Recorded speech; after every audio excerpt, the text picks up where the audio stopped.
67 2 உங்களில் எவர் செயலால் மிக அழகானவர் என்பதை சோதிப்பதற்காக அவன் மரணத்தையும் வாழ்வையும் படைத்தான்.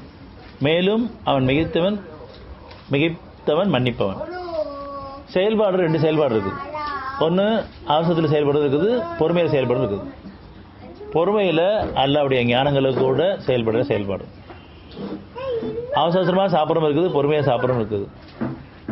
பொறுமையாக நடக்கிறது இருக்குது, அவசரமாக ஓடுறதும் இருக்குது. சாதாரணமாக சொல்லுவாங்க, நான் ஓடிக்கிட்டே இருக்கேன், வாழ்க்கையில் ஓடிக்கிட்டே இருக்கேன்னு சொல்லுவாங்க.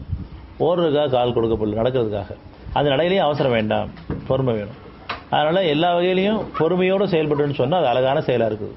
பொறுமையோடு பேசணும்னு சொன்னால் அழகான பேச்சாக இருக்குது. பொறுமையோடு நம்ம ஒவ்வொரு காரியம் செய்யும்போது அழகான செயலாக இருக்குது, சுகமான அனுபவமாகவும் இருக்குது. ஆனால் அவசரத்தில், வேகத்தில், உணர்ச்சியில் செயல்படும் போதெல்லாம் அது சோர்வையும் கலப்பையும் ஏற்படுத்துது. பொறுமையில் செயல்படும்போது சுகத்துக்கு மேலே சுகத்து கொடுக்குது. அப்போ நம்ம பொறுமை தான் நமக்கு அடிப்படை. அந்த பொறுமையில் என்னுடைய வழிகாட்டுதல், வழி நடத்தல் நமக்கு இருக்குது.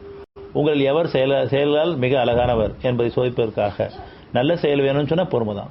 பொறுமையில் தெளிவான விளக்கங்கள், அதனுடைய ஞானங்கள், அதோட வழிகாட்டுதல், வழி நடத்துதல் எல்லாமே சுகமாக இருக்கும். சோர்வோ கலைப்போ அதில் இருக்காது.